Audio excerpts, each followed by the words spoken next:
Today in this video, I'm going to show you how to make a Hollywood-style chase on GTA 5 Story Mode. The first step is to define a car chase course from where it starts to where it ends. Obviously, the choice of vehicles is yours, but of course it has to be coherent and realistic. To create a realistic chase, it's extremely important to be familiar with the methods used in real-life filming. Car cameras are widely used and allow you to follow the subject from any angle, front, back, or sideways. There's of course the use of the camera on a tripod, the helicopter big up to Fred North, GoPro shots, drone shots, FPV drone shots, and of course very important shots of the characters driving. The best advice I can give is to watch a lot of films and making-ofs and pay close attention to how it's done. The second step is to install the right mods on GTA 5, namely Open4, Menu, Scene Director, and for those interested in filming an FPV drone, the Asterisk Quadcopter Redux FPV mod is very easy to install. The Motion Blur mod is very effective in giving the impression of high speed. Many tutorials are available on YouTube on how to install them. Once you've installed the necessary mods, mapped out the course and chosen your vehicles, it's time to get practical. In this tutorial, I'm going to show you how to make a car chase with 2 cars, but of course you can make a chase with many more. The most important thing is that you understand how it works. You need to understand that Scene Director allows you to record your character's movements individually. In GTA 5, use the menu mode to set the time and weather of your choice. Spawn the first car and click F10 to open the Scene Director menu. Your character will automatically be named Actor 1, then to create another character, scroll down and click on Clone Actor using the numeric keypad. Click on Add Clone to Slot 2 and you've just created a new character. Of course, you can also use the menu mod to change the character's appearance. For the second character, use the menu mod to spawn the car. Once you've chosen the starting point for your car chase, go to the bottom and click on Scene Mode Setup. Then click a second time and do the same for all the actors you're going to set. To save each actor's starting point. Each time you click on back to start after the scene, all the actors will return to the place you saved. Now that you've saved the starting point, you're going to show the route to Actor 1. To start recording the walkthrough, go to Actor 1 and click on Record, Scene Active, and start your run.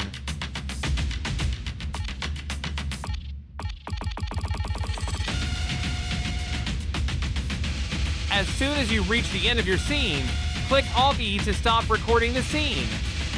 Click on Back to Start to return to the starting point. Do the same for each of your actors if you have more than 2. In my case, I simply need to start the route and I'll simply have to follow once you've recorded the route for each actor. Take control of one of them and start the route by recording with the Rockstar Editor. Don't hesitate to do this several times to get several different takes. As soon as you finish shooting, quit the game, restart it, and go directly to the pause menu to open Rockstar Editor. Click on Create New Project. Add clip and import the sequences you are recording.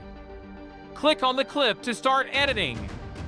When you're making a realistic car chase, don't forget to take your inspiration from reality. Always leave the camera in free camera mode. The most important thing is to make the scene dynamic and realistic. With the Edit Camera function, you can place the camera anywhere. If you have no experience with the Rockstar Editor, do a lot of testing and learn how to use it. In Blend mode, to make the transition from one point to another realistic and highly dynamic, select Linear and set Blend Easing to Off. If you find the shot too slow, you can increase the speed. In this shot, I find that it lacks dynamism, so I'm going to use the shake function to apply the air turbulence effect, but don't set it too high, or you'll lose the realistic effect. As I said before, the most important thing is to make shots similar to what Hollywood does for their films.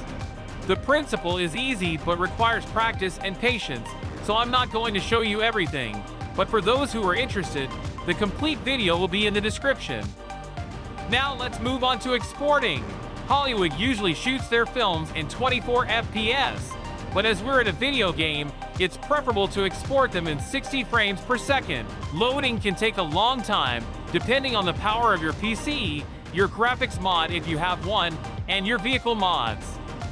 After exporting, open Open4 and go to App Data GTA 5. Enter the videos folder and then rendered, where you'll find all the videos you've exported. Simply right-click on the video, extract, select a folder where you want to place it, and click on Select Folder.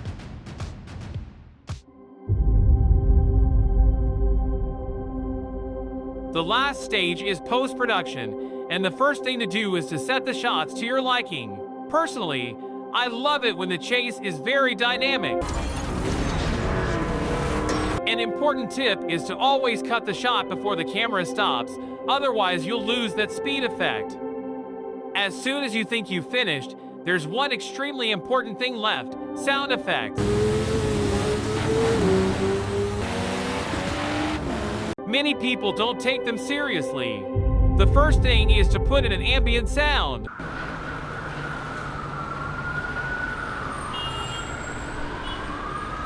Then, to make the cars sound alive and real, you'll need realistic car sounds.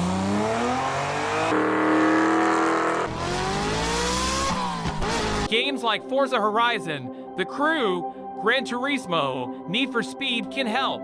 Record these sounds and place them in the montage.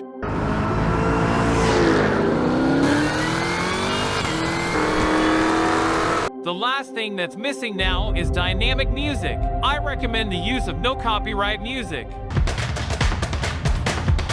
When you finish, don't forget to color calibrate your shots in the style of your choice while respecting the atmosphere of your project.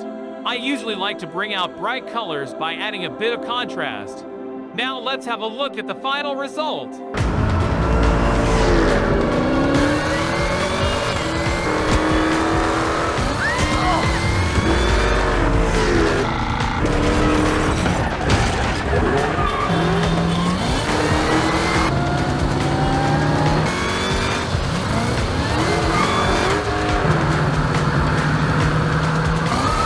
Do you like it?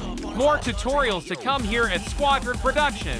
If you like my work, then you can watch my movies, which are available on my YouTube channel. Thanks for watching and see you soon.